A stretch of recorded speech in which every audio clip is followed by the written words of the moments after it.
We also reached out to members of the community in 2020 and offered them the opportunity to share their stories in the bulletin depot. Two of those testimonies are printed on, I think, the 4th page in your handout, Testimony 6 and Testimony 7. Testimony 6 is by Stan Shigehiro. He was one of the survivors who said that we could use his name in his personal testimony. Testimony 7 is anonymized, protect survivor's identity. When you read those testimonies, you'll see many common threads between what Clinton and Noël have shared with us today. It's almost like what do they call it when criminals do the same thing over and over? Cynicism? I don't know, it's like the modus operandi or something. Oh yeah, that is it all. Very similar, always offering to share their bed, always staying the night.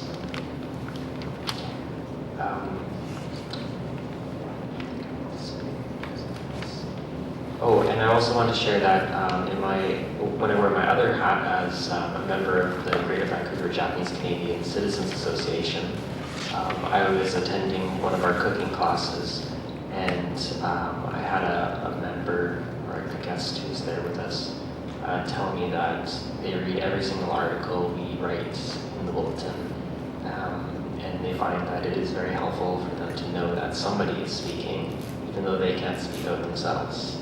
And so knowing that something is being done and people are talking and there are supports being offered gives them a level of catharsis, even if they're unwilling or unable to come forward on their own.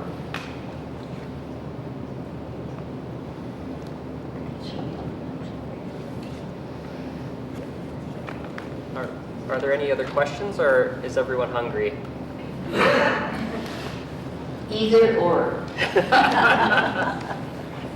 I think it's a good time. Let's take a break for lunch, and we're going to scatter ourselves around at the different tables so that if you want to have any more questions answered or discussion, we'll be available. Thank you.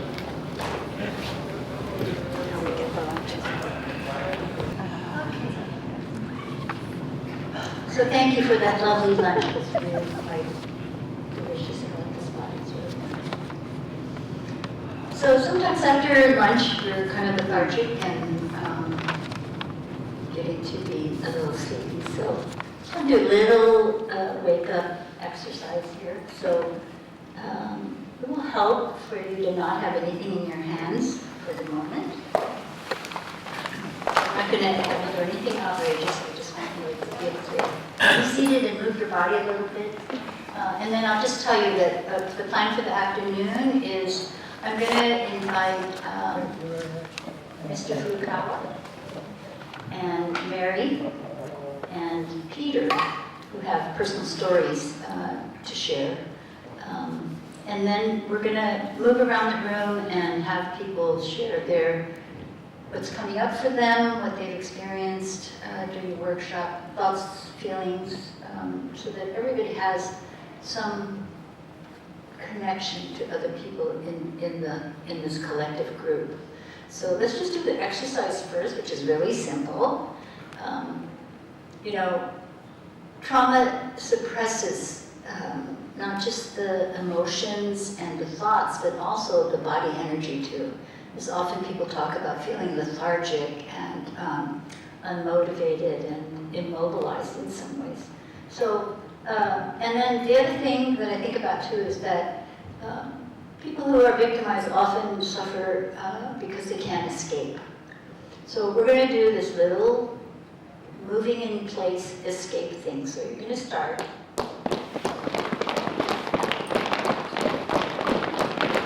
And then I want you to feel it more and more. As hard as you can, and as fast as you can. And notice the energy rising up through your legs, through your body, up through your chest, and in a voice that says, woo! Woo! All right, again, one more time, fast. Woo! Okay, and one more last time. Woo!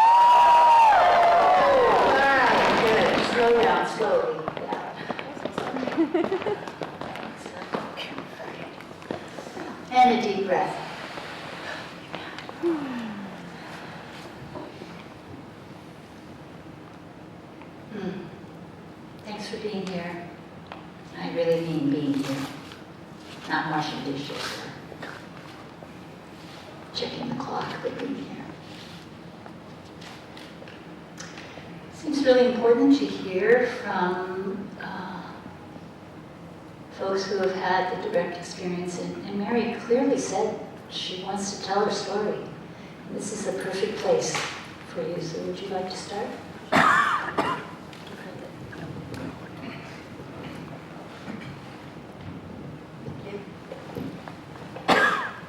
My name is Mary Murakami Kitagawa. I am one of 6 children of Katsuyori and Kimiko Murakami, and we were all born on Salt Spring Island.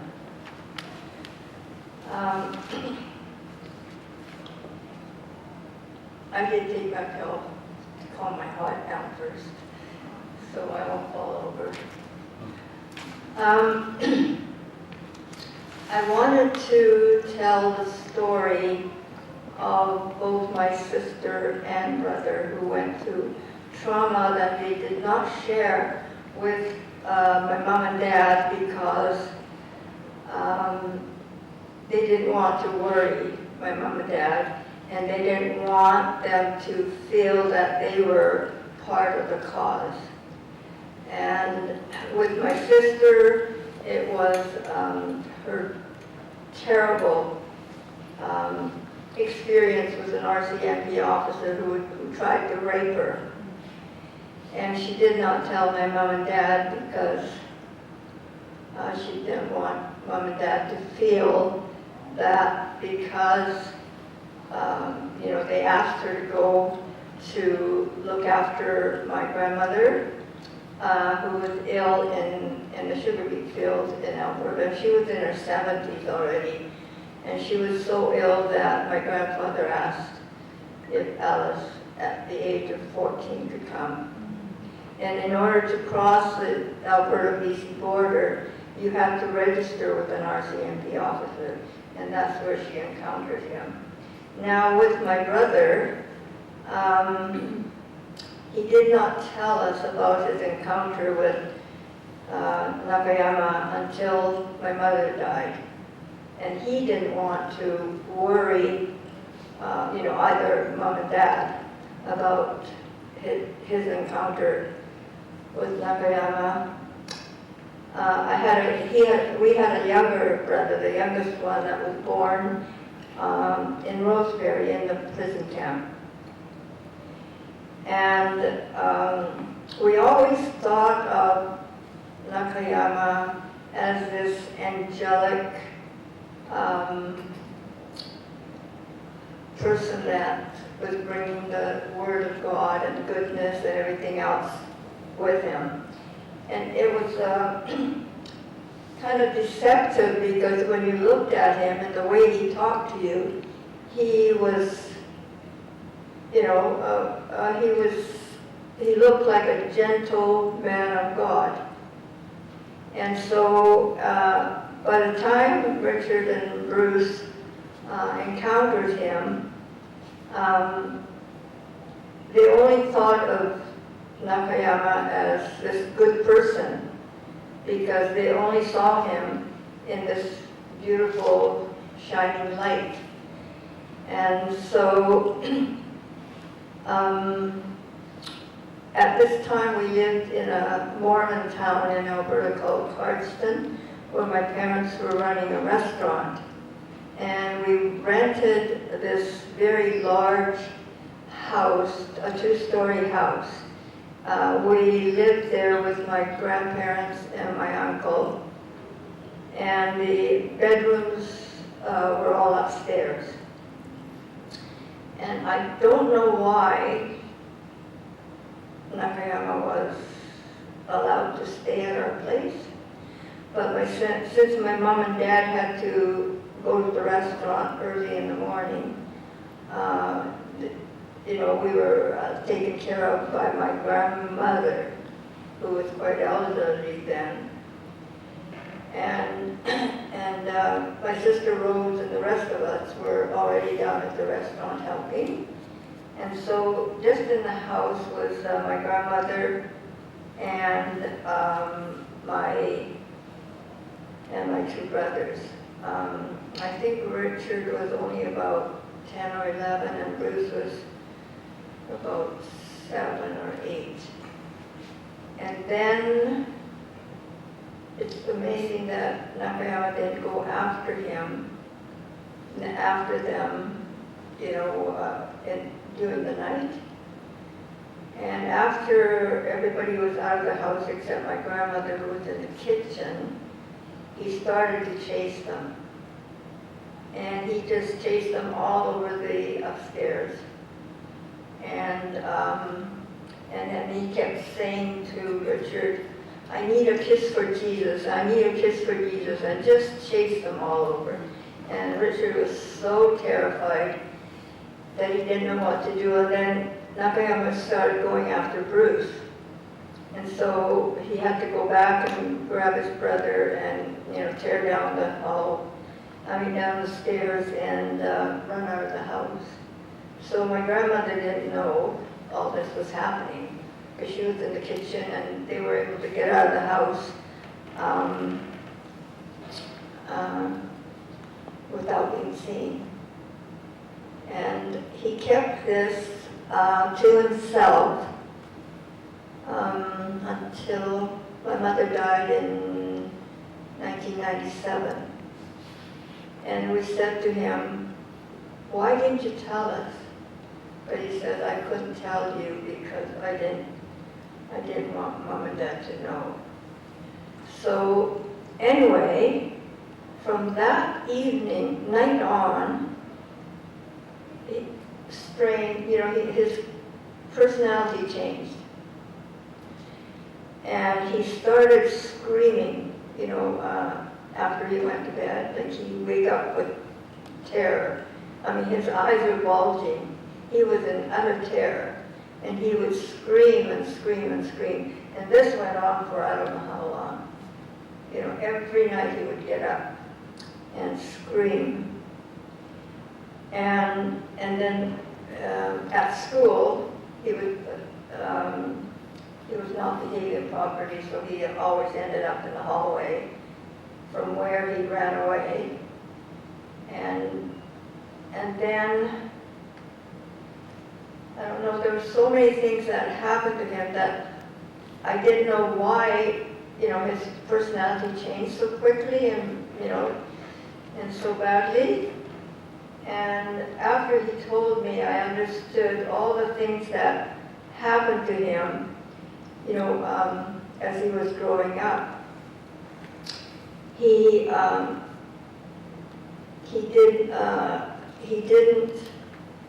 didn't have any girlfriends.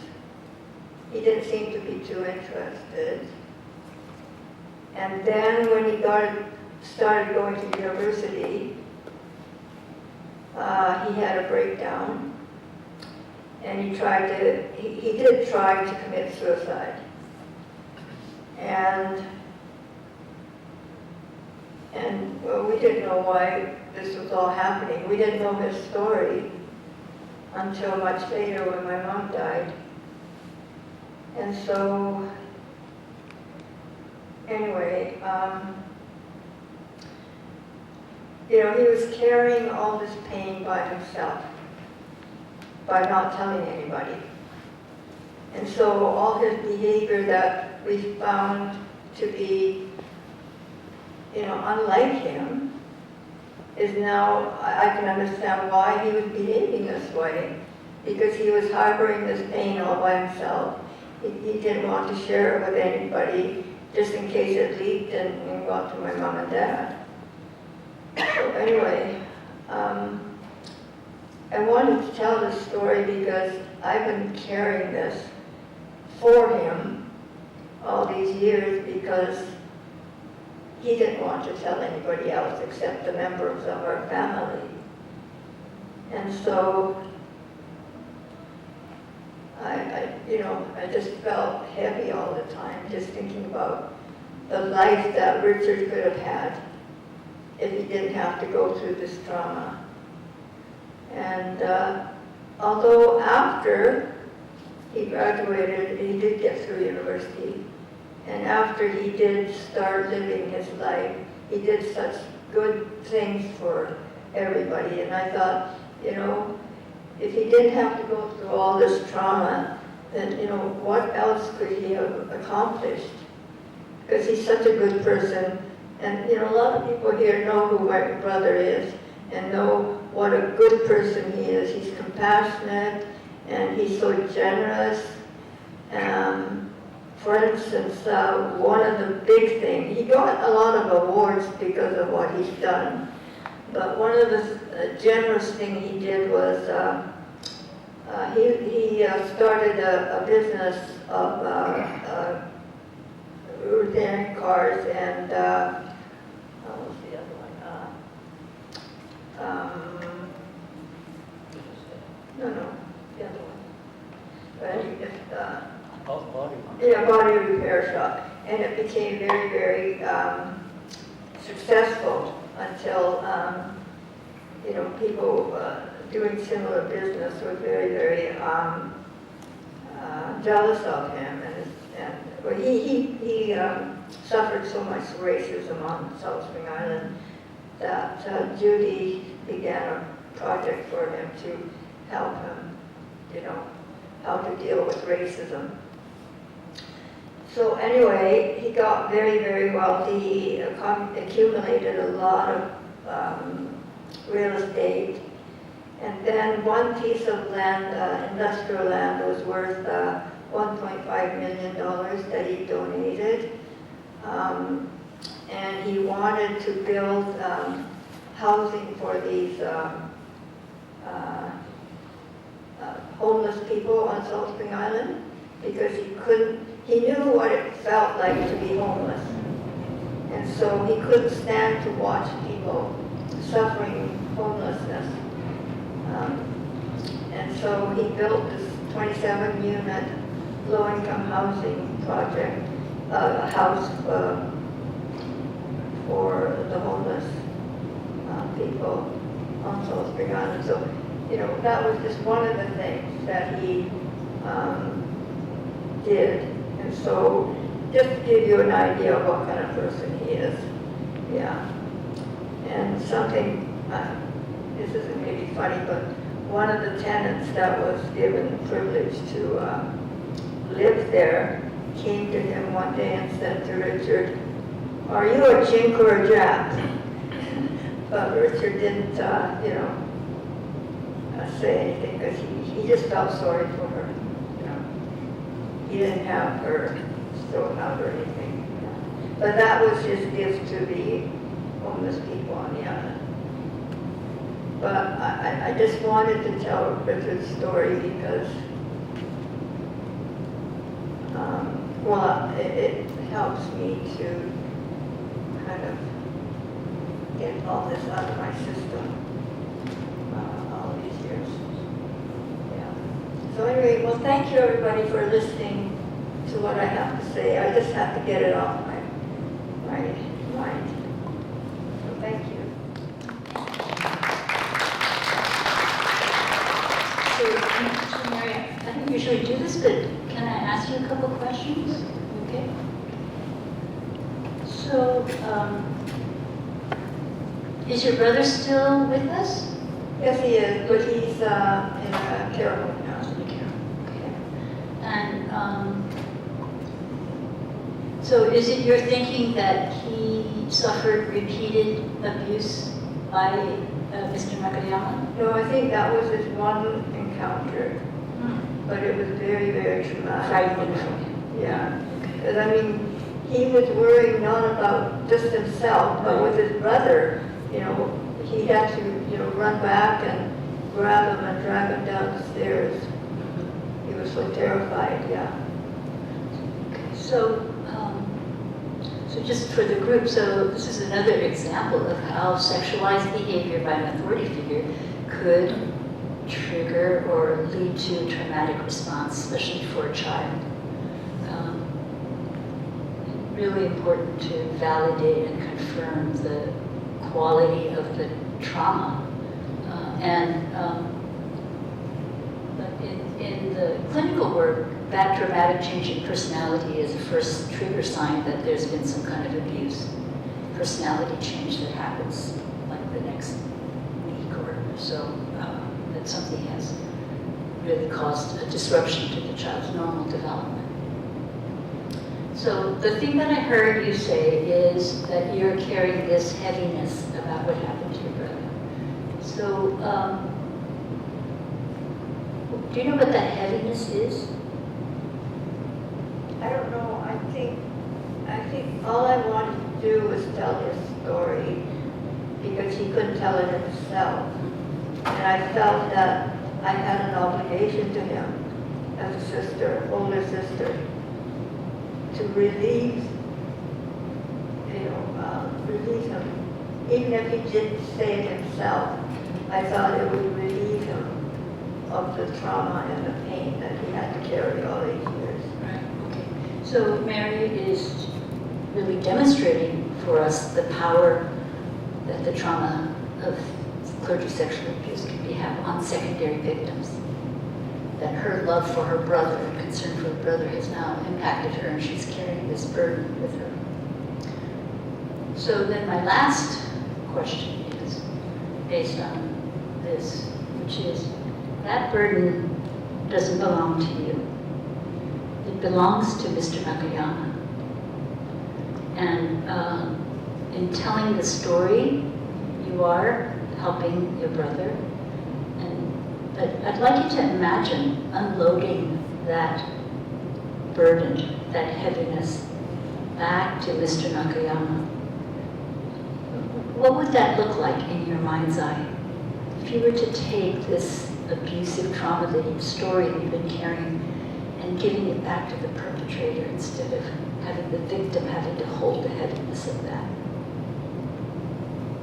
I don't know. Can you give me an idea? I have lots of ideas, but let me help you see if I can get it. So, Well, I just feel like, like the trauma that my brother went through is like a big rock. And if I saw Nakayama, I would just smash it on his head. okay, all right. Yeah.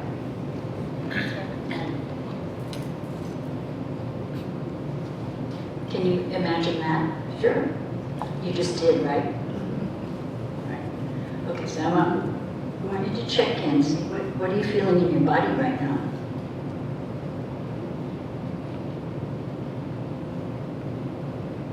Well, Okay, I'm going to help you. yeah.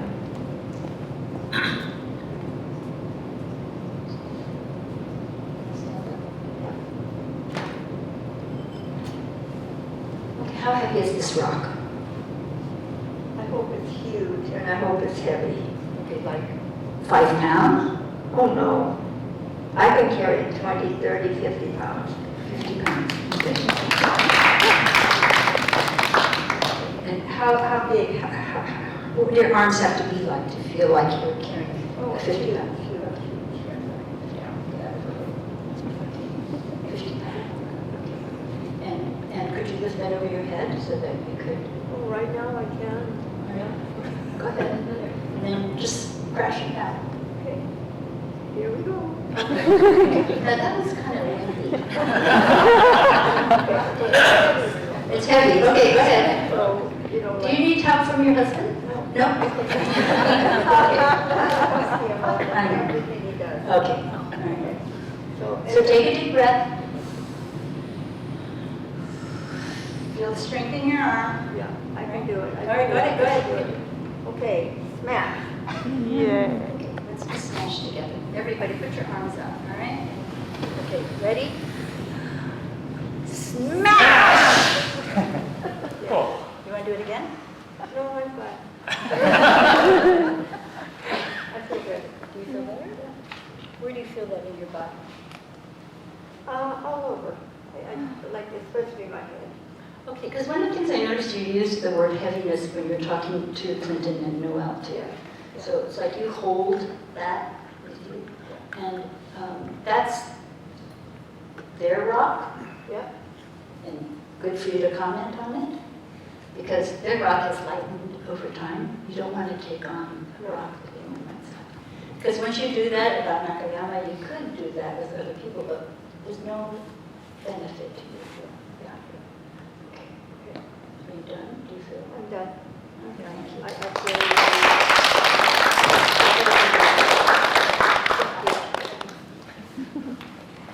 Okay. So much of what we might be thinking about is actually held in our bodies. And more what I've learned, and I didn't get to study this when I was going to school myself, is that working with trauma, and this is for you folks that are going to be sharing the story, is that we hold it in our bodies. And the more we can reenact, I mean, I'm not encouraging her to go find somebody to smash a 50-pound boulder on, but to actually get it out of your body, get it out of your system, just like us being lethargic and stamping our feet and breathing deeply, using our voices.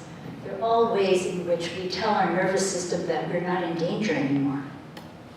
So Mary's years of feeling like she is holding the story of her brother is actually affecting her body. She uses a kinesthetic term, heavy. And she was relating to Clinton and Noël, but also sharing that when she listened to their story, she felt this heaviness.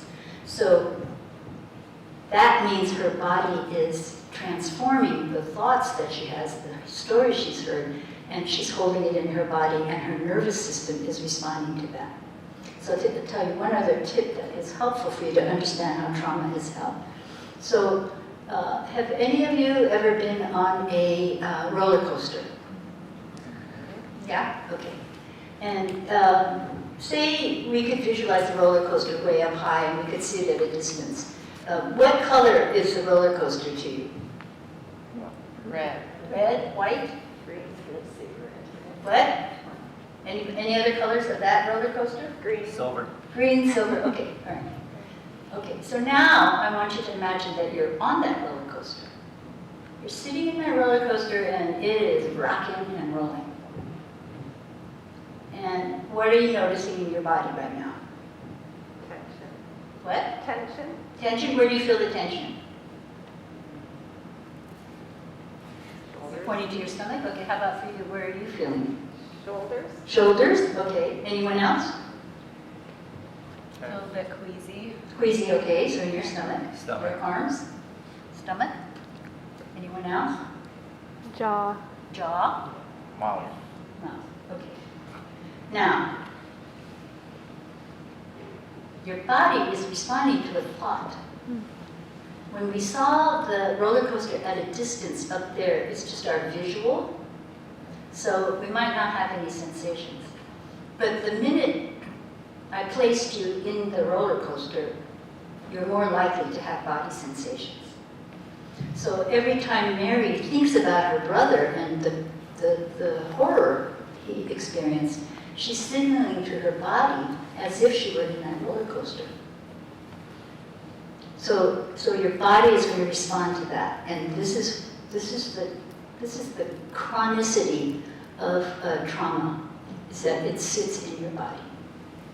So I could have asked Mary to just visualize, and this is not a therapy session, this is just a demonstration, but in a therapy session, we might do this repeatedly. And I might have her yell and scream too, just to get it out vocally. But the release isn't just going to be from thinking about it and maybe even changing how you think about it, except that when you change how you think about it, you could be giving a different message to your body. And not, see, every time she feels that, and just like you did, you got a little squirt of adrenaline in your body. That's why you felt that churning of the stomach. That's your body signaling there's some kind of danger or threat. And the brain immediately releases the stress hormones into your body and your system. And over time, that could lead to chronic states of anxiety, depression to try and suppress that. It could make you irritable. It could create distance with people you love.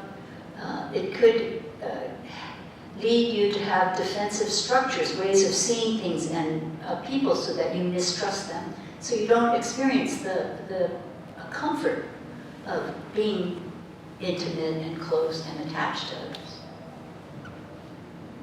So trauma has this way, and then it affects, of course, intergenerational, your next generation, to your children. Maybe never say the words, but your body language is going to communicate to your kid that this is not a safe world, don't trust men, don't trust women, whatever the message might be. And then it sets up a pattern of behavior for your offspring to then pass it on to the next. And there's some studies now that are showing, there's studies done with Holocaust survivors, looking at their genetic transmission of trauma.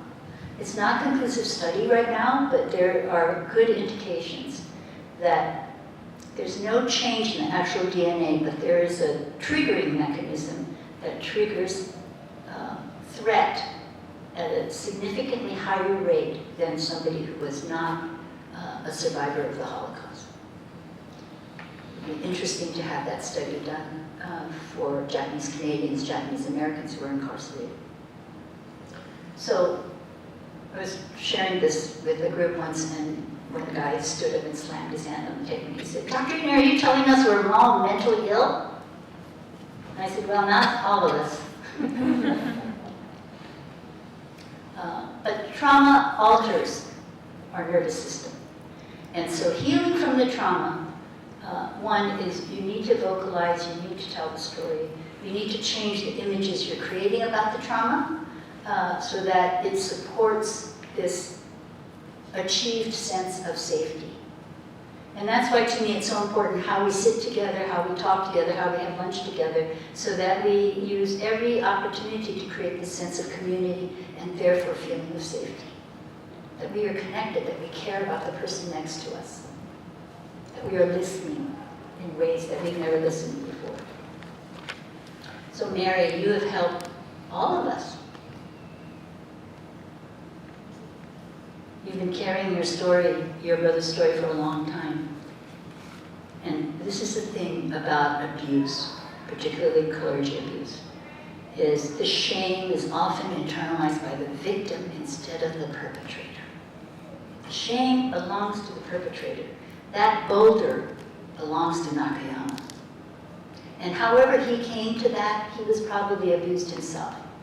There's probably trauma in his history. But we don't want that compassion to interfere with our own healing. First, we got to heal before we get to a place of compassion for a perpetrator who's harmed us. Okay. Anybody else? I think what I'll do is just have you pass the mic, and if you want to pass, just pass the mic on. Yeah. Just like carrying an arm. Oh, okay.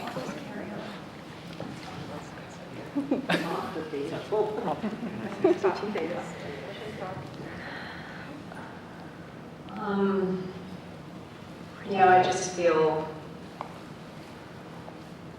a lot of gratitude, and feels like something to me is really cracked open, is the way I would put it. And I felt heaviness for many years. I remember reading the Rain of Sentence. I just want to express a lot of gratitude to the organizers and to everyone for being here. I think, as mentioned before, I think a lot of what abuse does, whether it's, sexual abuse or abuse of white supremacy, white nationalism, I think its intention is to separate people, and so I think coming together and sharing stories and just being together is really important. So I'm really grateful, although I'm very emotionally exhausted from all that I've resonated with as people are sharing today.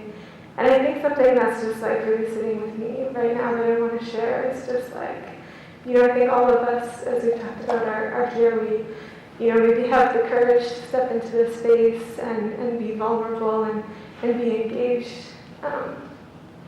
With this kind of dialogue around intergenerational trauma, but just invite you to kind of recognize for the people again, who aren't here, who you may be connected with, to take the time to reach out to them as well, and bring what you've learned today here, or how you've been touched today here, to make those connections beyond this circle too. So, yeah, thanks again. Thank you. One of the things I wanted to share in my own experience as I began to become an advocate for myself was as I shared my story, inadvertently I gave permission for other people to share their stories. Particularly in private conversations, in my being willing to share my story openly, quite a number of people were able to come and share their experience, whether it was for them as being a survivor or somebody in their family being a victim of abuse. So I think it's important to, as we leave, we try to remember that, again, communication and trying to speak the truth helps other people to be able to share their story.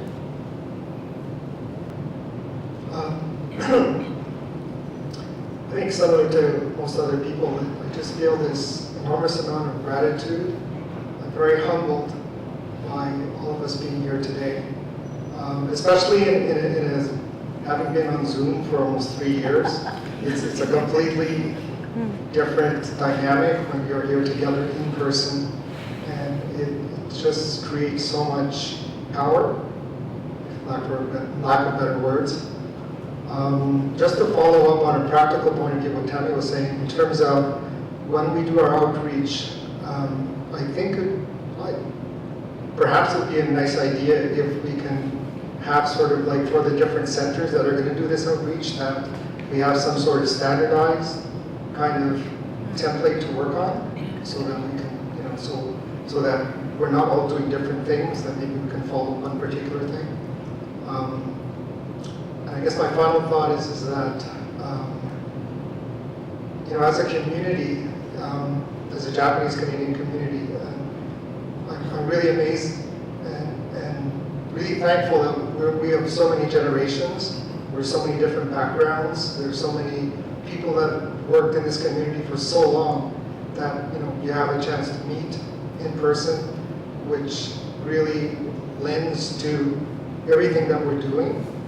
And that, I guess, I forget the word that you used. I think it was not shit disturber, but it was this, we were disruptors, or I forget what the word that you used. I like the shit maker. Yeah, okay. Well, that kind of resonated in me. Not that I'm going to go and do that, but I think it's something that we're here for a purpose, and that there's a reason why we're here, and that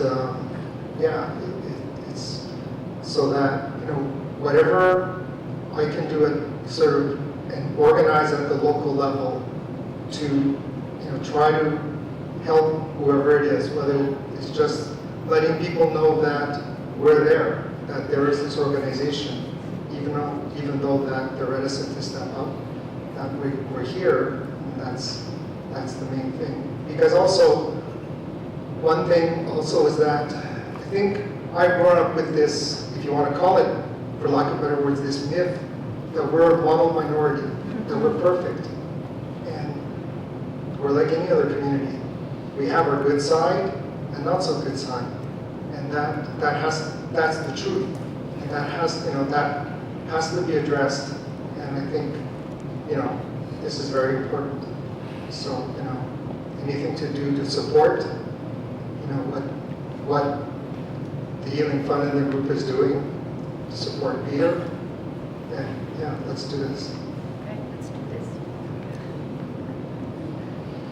I guess there's the words that are said and the words that are not said. The people who are here, the people who are not here. We have this room until 5, so you don't have to help with cleanup, but you do have a space to keep on talking individually. I'm just saying this, Peter, in case people have to run out in 3 minutes. So you can stay back and keep talking. have to charge overtime, but okay. More money? The biggest thing that resonated with me was this concept of community trauma that Noël was talking about, and the walls of silence, that really, really ring true. And it's not something that we really addressed in the Anglican Healing Fund. But I think it's a very real thing, and it probably applies more to our community than to the Cameron House kind of experience, where the victims were able to speak at a much younger age and were more receptive to therapy, and were able to get their stories out so that other people could, would then, and so maybe like the work that we're doing that on researching and documenting the story, and speaking, by speaking that, you are a number of people who are silently saying, yes, that is me, that's exactly what happened, is a tremendous healing benefit that, seeking out. Thank you. Oh, I just feel so relieved, that this happened today. This has never happened before, where we talk about something like clergy sexual abuse in the Japanese Canadian community, and we have people opening up. When all we've actually dealt with for a long time is the silence and the veil over the whole of all of us in Canada, Japanese Canadians. It's that big a thing, because there's nobody really that I've talked to who's in their, say, 80s and so on, who says, oh, you know what, I've never heard of that. A lot of, what inevitably here is, oh yeah, I heard, I knew about that. But he's dead, that's the kind of thing. So I'm just so relieved, and it just really, really gratifies me to see the youth. You are the strength. You are gonna, your ability to just clearly just say it out and just say, well, why is this going on? Is that strength. There's no compromise in that, right? So thank you so much. I'm just so happy to be here. I know I've got anxiety, I've got trauma, but I feel happy that I'm with you all. So thank you so much. Thank you. Thank you, Judy. My name is Kevin Okabe. I'm the Executive Director of the National Association of Japanese Canadians, based out of Kananaskis, Alberta, which is close to Calgary. Not a survivor or family, I guess, per se, but I've been working with the working group over the last couple of years. And I truly do believe that all the work of the working group over the number of years they've been existing has been tremendous to get us to this point. It's been a tough battle for all of you. And me getting involved with this, just from touching me emotionally, I can't necessarily relate directly to what you've been going through as a family. But in my own family, and thinking about what happened with internment and that part of it, and they talk about intergenerational trauma there, I feel that I've now connected it to something that I've seen in my family and myself personally. So I think that the struggles that are going through at your level, and then maybe at the community level with the broader things that have happened, I think there's a dialogue that needs to happen. And for a lot of families, it's probably too late in terms of the people that were affected and passed on. But for the younger generation, like that, your point is that I think there's an opportunity there for the younger generation to reignite that dialogue and the discussion, and having it facilitated in a broad way, I think is going to be really important, because these conversations rarely occur. And my family, especially, quite a stoical family, very traditional Japanese in a way.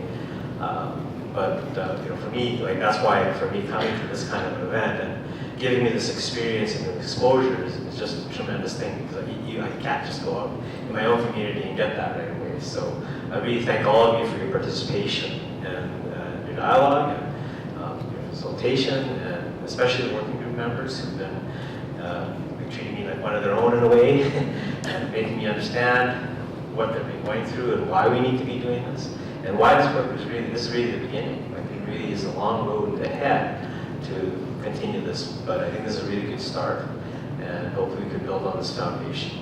And I really like to thank all of you for your participation here today. Thanks, Katie. My heart is burning because I'm Korean Canadian. Was born in Osaka in Japan, and I like the word that Judy said, uncomfortable, because I was uncomfortable. There's a couple of reasons not to be here. This meeting, Peter invited me. But I was a couple reasons. Just I came back from Japan 2 days ago. I don't want to. I don't know. I'm the super friend of coffee. So, however, but Judy, she invited me again. So Judy, Randy invited me again. So that I pushed me to come here. And also, there's another reason I am not comfortable being here, because I have to prepare the Sunday sermon. I'm the Anglican priest. So that it's an Anglican priest that related the children of youth, and I have related this group for about 10 years. And it was very uncomfortable to be here because of my relation with the church, and I had a lot of pressure myself to deal with. But I hope, before I came here, I was attending the line dancing in our church. There's a Nikkei member had a line dancing every Saturday. So it's kind of my responsibility to be there dancing with them. But first time I was invited to line dancing, I'm not good enough to dance. I have to watch, and then I couldn't do the line dance. My line dance that is terrible. But at that time, the second time I was attending line dancing, the member invited me to middle of the floor. So I could see full way when dancing. So I could see it was very grateful to be middle of there, and then I feel I'm uncomfortable being here, but I feel a little bit comfortable to be invited to this workshop, and then also I'm very got the encouragement, the word that the Peter shared today. Yeah, and then so this kind of encouragement I would like to how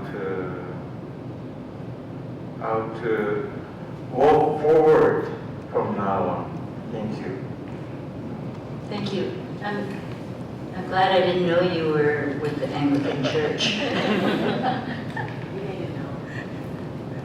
Thanks. I almost feel it's a bit awkward for me to be speaking because it feels as though there's been a good solid round of goodbyes. But I have to, first of all, thank you, Satsuki Ina, for the work today. It was just so wonderful. And I was mentioning to Judy, how do you even present something like that in the community without that skill set and the cultural understanding that you have that goes with it. So I just thank you from the bottom of my heart. I wanted to also recognize Judy's work as well, and Tosh and Mary. I'm sort of getting a bit teary, and I normally don't, but Judy, hands down, takes the road less traveled. and really does pay for it, regularly in the community, right? So, she doesn't get to the top of the list of the big, fancy do's that are happening in the community and everything like that, because she chooses, as do, Connie and Liz and Wendy and Peter, to do things a certain way. And I think that what's really important today is the validation of speaking and being able to share that with other people. We're doing, I'm leading the BC Japanese Canadian Legacy Initiatives, and within that, we do have a $2 million intergenerational trauma piece. And that was presented actually by our very late Karen Kobayashi, who was from the University of Victoria, through some work that she had done. But we pitched it, or I pitched it, on a health pillar, along with some health supports for our survivors, not in the context of clergy sexual abuse, but in the context of a traumatized community that has gone through layers of state violence, right? So I just wanted to make that known, that will be developing shortly. And thank you for the work you've done, and we'd like to see you again and again and again, and with Judy and Peter and Family and the Matsuguchis and Tosh and Mary and others that share it. It really is so long overdue, and it is the secret that's an open secret that's been allowed to exist for decades and has hurt a lot of people in the process. Thank you so much. Thank you. I'd like to start off by saying Judy is the unsung hero of the Japanese Canadian community. Really, she's been at this since redress. And she never takes a spotlight from anybody. And she does things quietly, and she just gives her all. I mean, her passion for doing everything in this community, I would give her more than a gold star. Yeah, a special 2 gold stars? No, I give her a great big 50-pound gold star.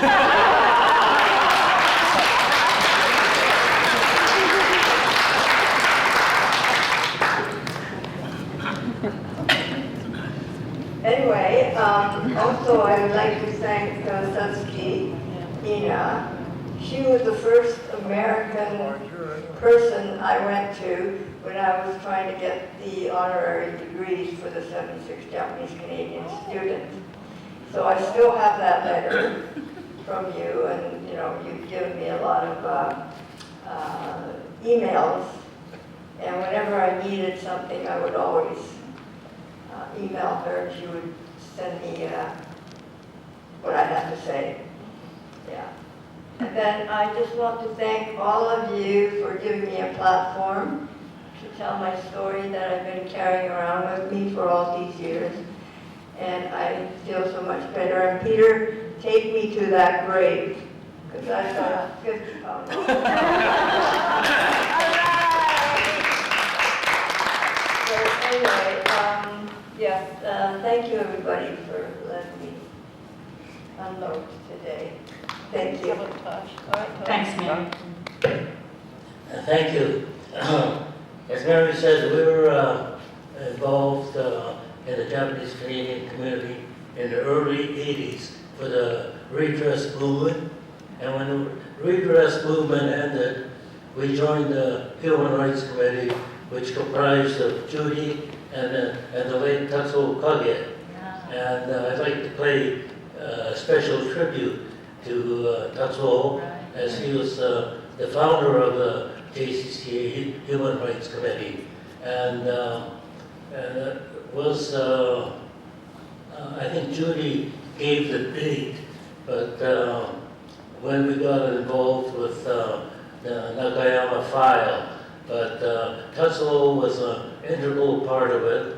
And there was another person, his name was David McIntosh. He's a missionary in Japan now, And he was the one that got us involved and introduced us to the rector at UBC for the Anglican Church. And that's how we got the connection to carry this thing forward. And I'd also like to, as Mary said, thank Judy. Without Judy, the Human Rights Committee would not have existed all these years. So, thank you, Judy.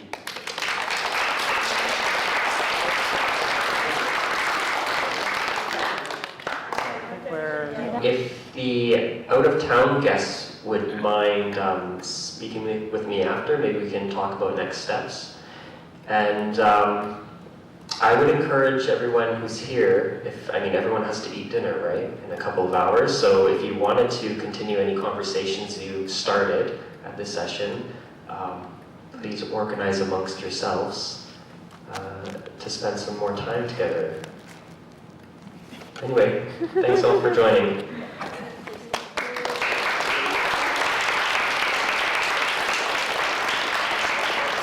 Thank you, everybody, and I wish you well on your future work. I just had an idea that I could talk to Clint and Noël about, because in their healing journey, we developed these different gathering models for like the community healing workshops. We did the couples workshop. We did individual work. There are pieces that might be helpful for you in terms of thinking about what you want to do with your own community.